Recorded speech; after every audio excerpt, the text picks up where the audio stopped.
नागपूर नगरीचे प्रथम नागरिक, नागपूरचे महापौर दयाशंकर तिवारी आणि मंचावर उपस्थित सर्व मान्यवर आणि समोर उपस्थित लोहबरींची बरोबर विषय आस्था वाढणारे सर्व नागरिक, आज माझे एक सहकारी, लोकमतमधले सहकारी श्यामभैया लोहबरे यांच्या नावाने हा रस्ता इथे सुरू होतो आहे, त्याचा मला खरोखर आनंद वाटतो. आणि या कार्यक्रमात सहभागी होण्याची संधी मला आपण उपलब्ध करून दिली, त्याबद्दल मी आपला सर्वांचा आभारी आहे. 1971मध्ये लोकमतची सुरुवात झाली, त्यावेळेला सुरुवातीला जे काही लोक होते त्याच्यामध्ये श्यामभैया हे अग्रणी होते आणि त्यांनी लोकमतचा पाया मजबूत केला असंच मी म्हणू शकते. कारण लोकमतला ग्रामीण भागामध्ये पोहोचवण्यासाठी त्यांनी जी काही मेहनत घेतली त्याचंच फळ आपल्याला पाहायला मिळते की आज लोकमतचा एवढा प्रसार झालेला आहे, संपूर्ण महाराष्ट्रात तो पसरलेला आहे. पण सुरुवात जेव्हा झाली तेव्हा फक्त नागपूरपुरताच तो मर्यादित होता आणि त्याचा विकास करण्याची जबाबदारी त्या 4-5 लोकांवरती बाबूजींनी सोपवली होती.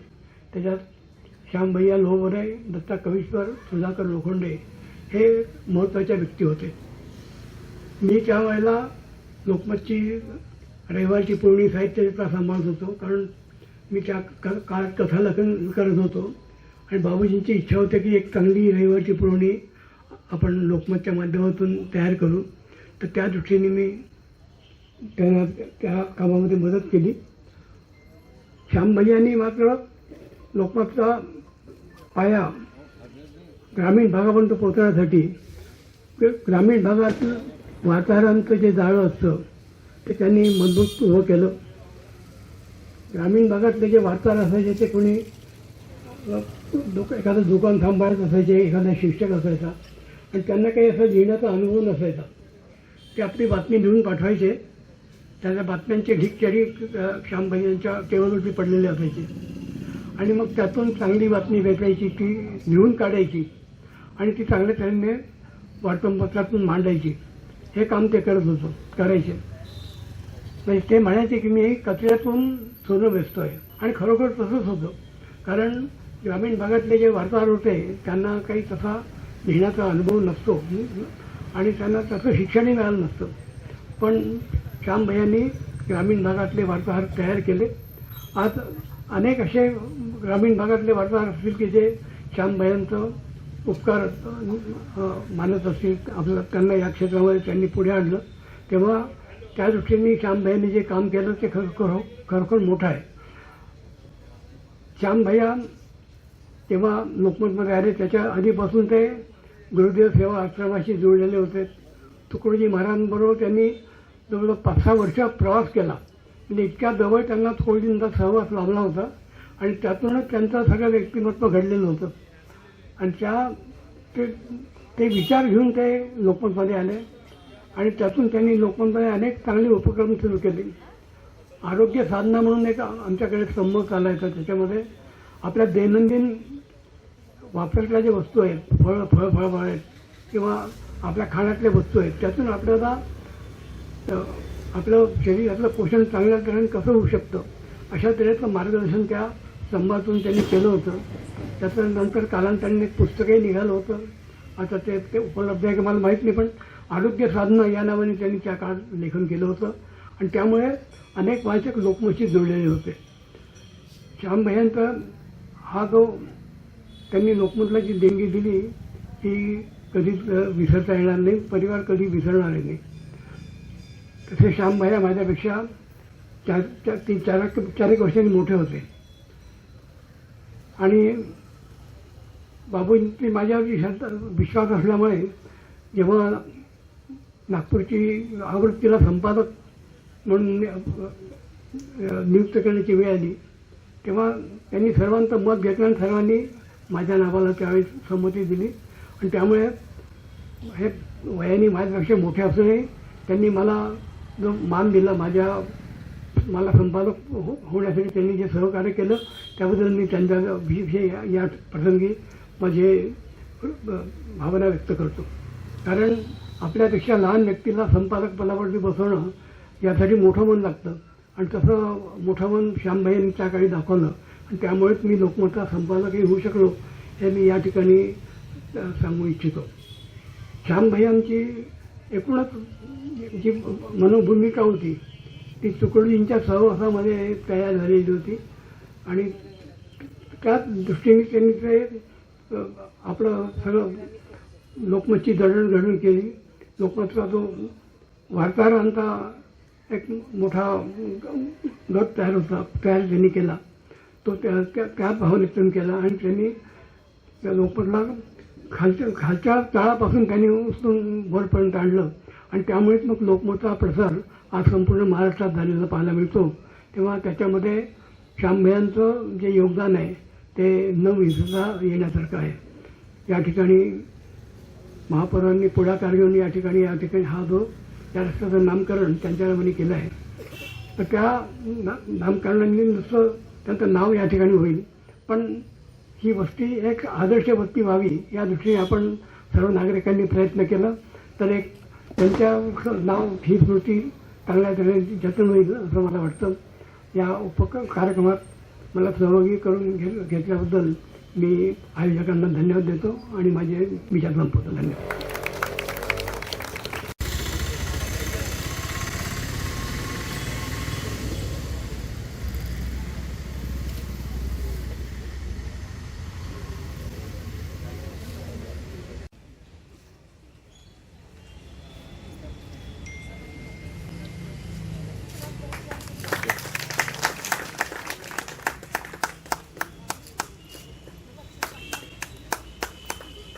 त्यांची जोडी आम्ही 2-4 लोक त्यांचे मित्र टाळ्या वाजवायला जायचं.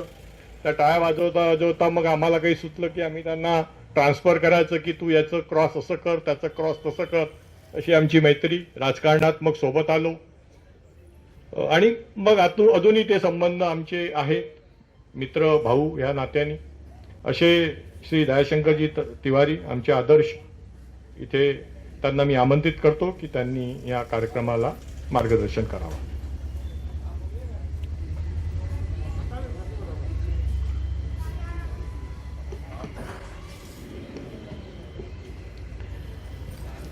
माँ सरस्वती के चरणों में मैं शत नमन करता हूँ.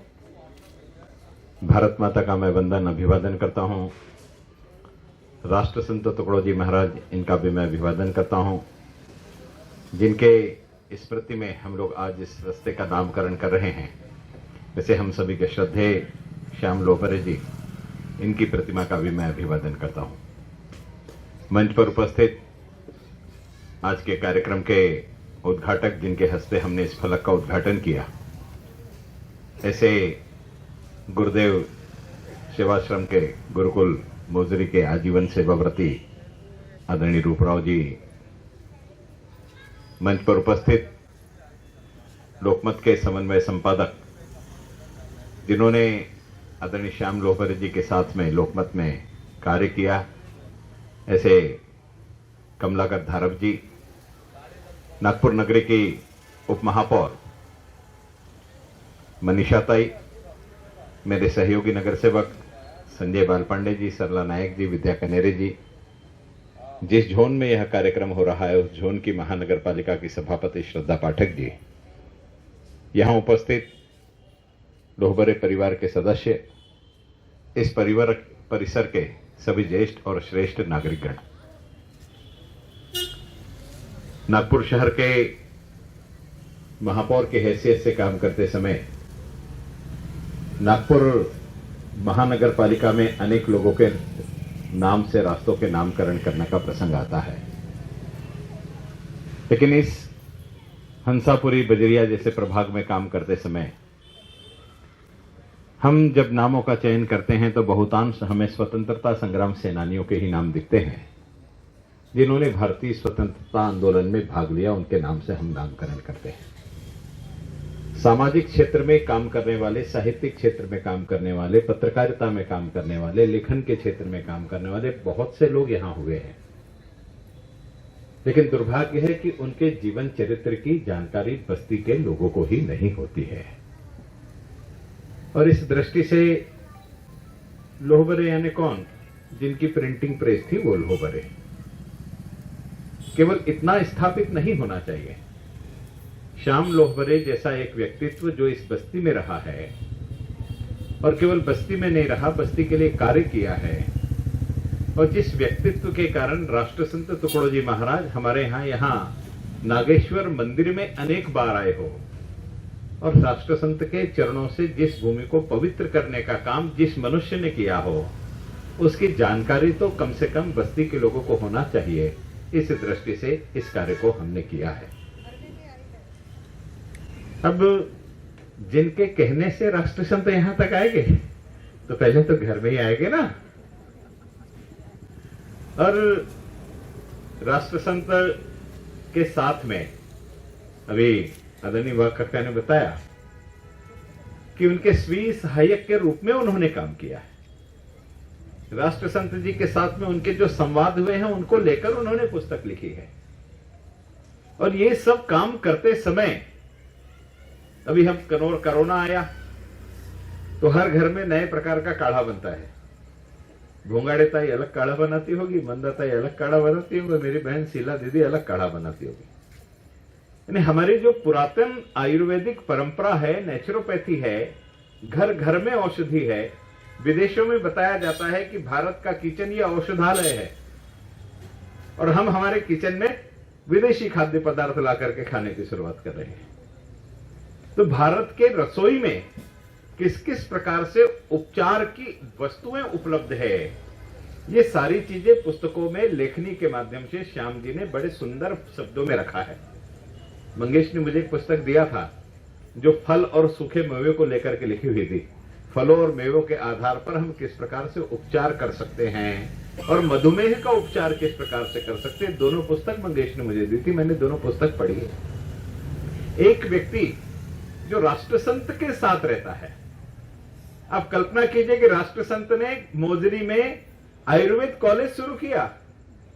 इसलिए शुरू किया कि हमारी जो वर्षों की परंपरा है, इस देश की जो थाती है, जो संस्कृति संस्कार हमें जीवन जीने की कला सिखाते हैं, आयुर्वेद यानी उपचार पद्धति नहीं, जीवन जीने की कला है। इस दृष्टि से आयुर्वेद कॉलेज राष्ट्रसंत ने वहां मोजरी में शुरू किया।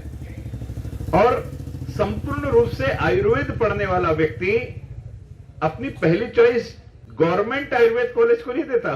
उसकी इच्छा होती है कि उसने गुरुकुल मोजरी में जाकर के BA MS की डिग्री करना चाहिए करके। और उस सानिध्य में रहने के कारण, राष्ट्रसंत के साथ दैनंदिन दिनचर्या में रहने के कारण उससे हुई अनुभूति की प्रतिरूप इन पुस्तकों के रूप में हुई होगी, यह कहने में मैं किसी भी प्रकार की अतिशयोक्ति नहीं समझता। कार्यक्रम का जो संचालन कर रहे हैं प्रदीप अवचट जी, प्रदीप मेरे बचपन के मित्र है, और यहां कहने में किसी प्रकार की कोई अतिशयोक्ति नहीं है, कारण यहां सब परिवार के लोग हैं। दयाशंकर एक सीधा साधा घरेलू लड़का था, अपने परिवार का काम करता था, और उसे राजनीति में लाने का काम जिसने किया वो प्रदीप अवचट है। शायद प्रदीप अवचट ने राष्ट्रीय स्वयंसेवक संघ के स्वयंसेवक को भारतीय जनता पार्टी के काम में नहीं लगाया होता तो शायद मैं नगर सेवक नहीं होता। मेरे जीवन का एक प्रसंग है कि एक राष्ट्रीय वाद विवाद स्पर्धा में इंडियन फॉरेन पॉलिसी पर एक डिबेट थी जो श्रीमती इंदिरा जी गांधी के स्मृति में दिल्ली में थी, और मानव संसाधन मंत्रालय ने उस स्पर्धा का आयोजन Indian council of world affairs के माध्यम से किया था सप्रू हाउस में। उस स्पर्धा में मुझे भारत का सर्वश्रेष्ठ वक्ता यह पुरस्कार प्राप्त हुआ। वो पुरस्कार तत्कालीन उपराष्ट्रपति डॉक्टर शंकर दयाल जी शर्मा के हस्ते से प्राप्त हुआ। आप ये मत समझो कि मैं दयाशंकर था और वो शंकर दयाल था इसलिए पुरस्कार मिल गया। तो पुरस्कार मिलने के बाद नैसर्गिक रूप है कि भारत के सर्वश्रेष्ठ वक्ता का पुरस्कार मिला तो सभी अखबार में मेरी खबर आनी चाहिए। हमने सभी अखबारों में खबर दी, लेकिन लोकमत में मेरी वो खबर नहीं छपी। जब नहीं छपी तो मैंने दोबारा दिया, दोबारा भी नहीं छपी, फिर तीसरी बार दिया, तीसरी बार भी नहीं छपी। फिर मैं प्रदीप को बोला, प्रदीप यार लोकमत में कोई अपना है क्या? तो प्रदीप ने बोला कि हाँ माझे आजोबा आहे, आपण जाऊ सोबत।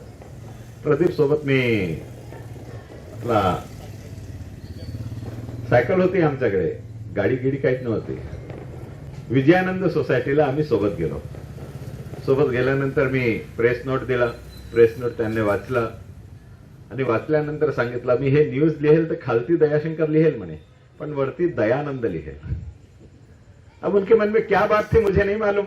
उन्होंने न्यूज छापी और केवल नागपुर में नहीं, लोकमत के जितने एडिशन महाराष्ट्र में निकलते थे सब में छापी और सबकी कटिंग मेरे घर तक पहुंचाने का काम उनके हाथ से हुआ. अब एक व्यक्ति, एक सामान्य व्यक्ति के जाने के बाद इतना ज्यादा सम्मान अगर उसको देता है तो इससे पता चलता है कि उस व्यक्ति की सामान्य नागरिकों के बारे में देखने का दृष्टिकोण किस प्रकार से था.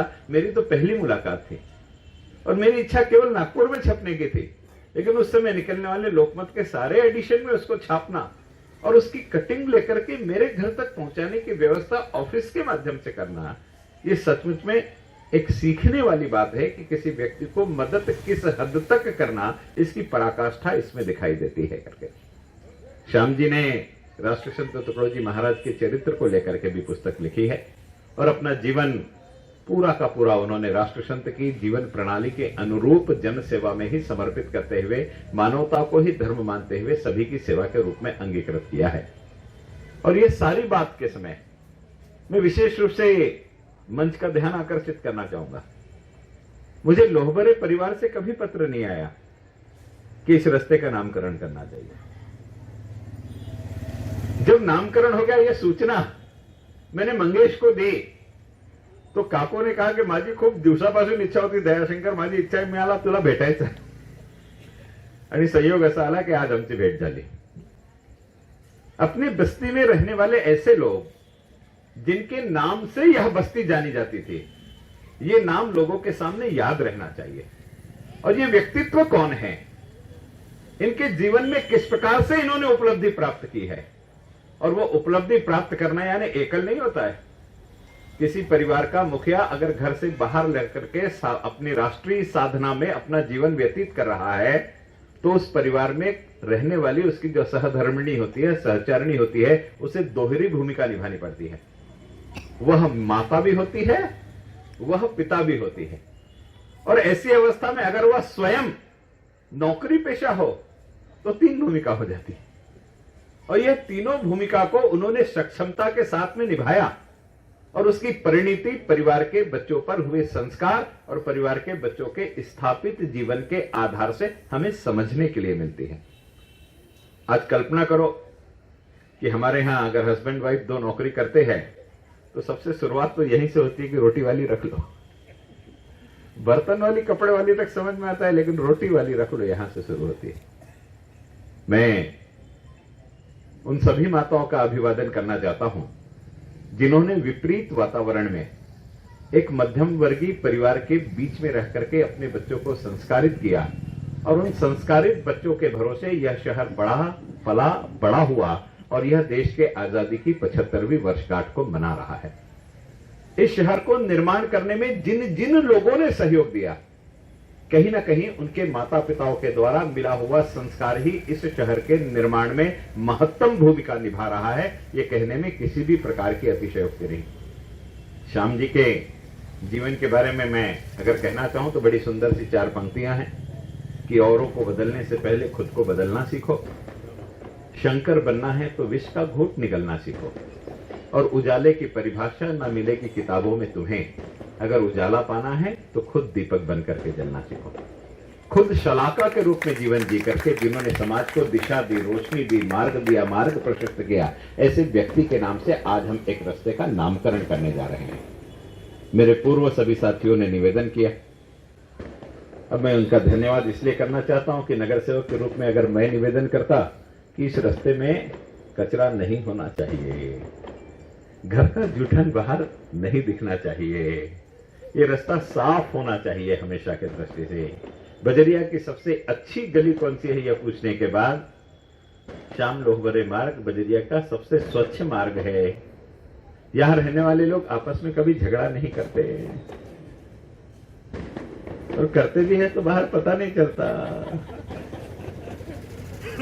एक अच्छा संस्कारित यह मार्ग बने इस दृष्टि से हम सब लोगों ने सामूहिक प्रयास करना चाहिए, और वो इसलिए करना चाहिए कि एक व्यक्ति ने अपने प्यार, अपने स्नेह से अगर संपूर्ण समाज को जोड़ने का काम किया है, और जिसकी पुस्तक का नाम ही स्नेहदीप था, क्या उस रास्ते को हम स्नेह के मार्ग पर लेकर के नहीं जा सकते? संजय जी ने मीटिंग में विषय रखा कि बस्ती का नाम स्नेहदीप नगर रखना चाहिए। हमने मंजूरी प्रदान की, और केवल हमारा अकेला झोंक था। मैं अभिनंदन करना चाहूंगा श्रद्धा ताई का कि एक दिन में हमने 56 बस्तियों के नाम बदले, 56, और केवल इसलिए बदले कि बस्तियों के नाम ये जाति सूचक नहीं होने चाहिए। मैं 97 में पहली बार नगर सेवक बना, और नगर सेवक बनने के बाद गांधी बाग में एक तेलंगीपुरा नाम की बस्ती थी। मैंने कहा कि जात के नाम से बस्ती नहीं होना, तो बस्ती का नाम क्या रखना चाहिए? तो मैंने बोला तेलंगी समाज के कन्नमवार जी महाराष्ट्र के मुख्यमंत्री बने थे, बस्ती का नाम कन्नमवार नगर रखना चाहिए। कन्नमवार जी के बेटे आए और हमने उस बस्ती का नाम कन्नमवार नगर किया। लेकिन हमारी गंदी आदत है, वहां रहने वाला कोई भी नहीं बोलता वो कन्नमवार नगर है। अब आप कल्पना कीजिए कि पंडित बच्छराज व्यास के नाम से चौक है, और चौक पर रहने वाले लोग अगर उसको बड़कस चौक बोलेंगे तो फिर बच्छराज जी के नाम से चौक का नामकरण रख के होगा क्या?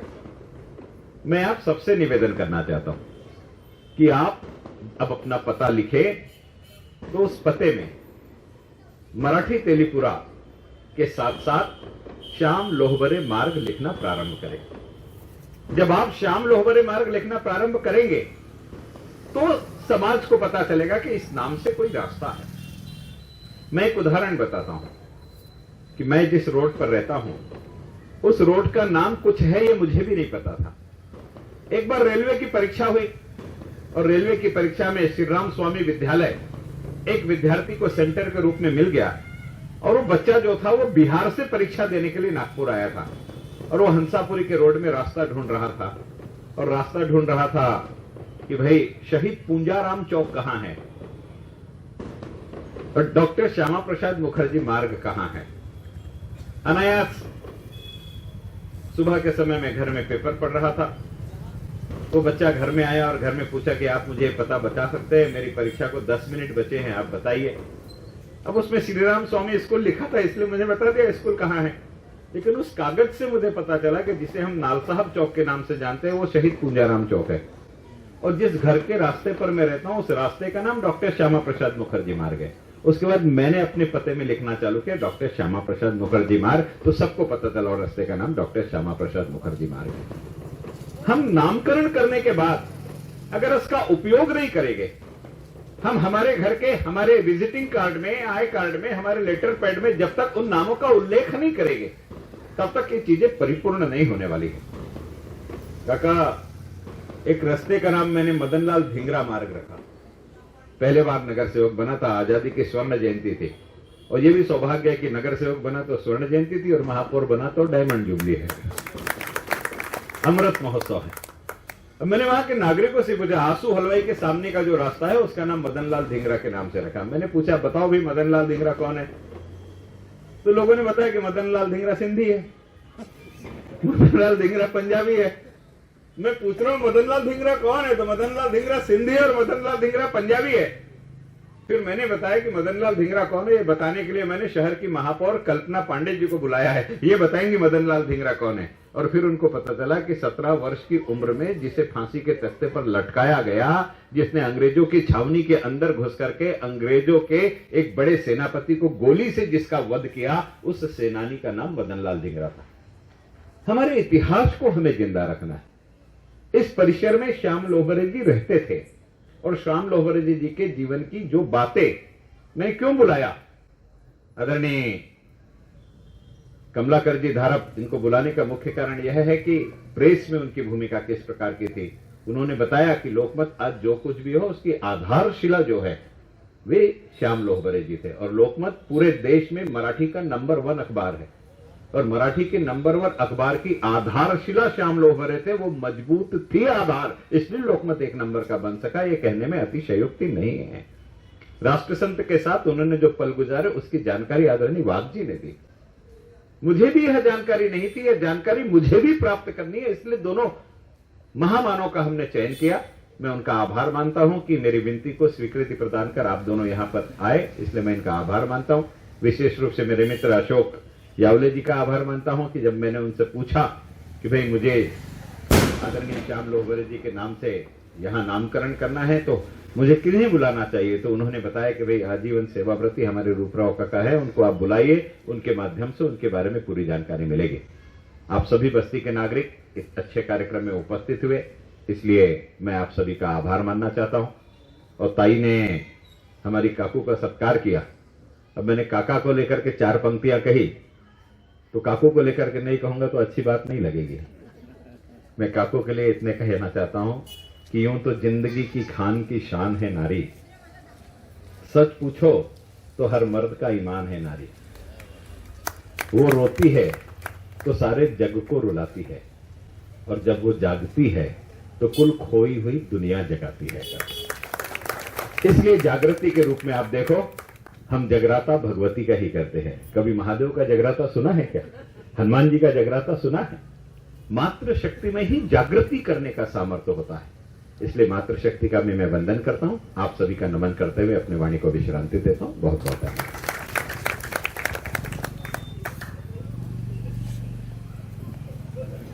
धन्यवाद दयाशंकर जी।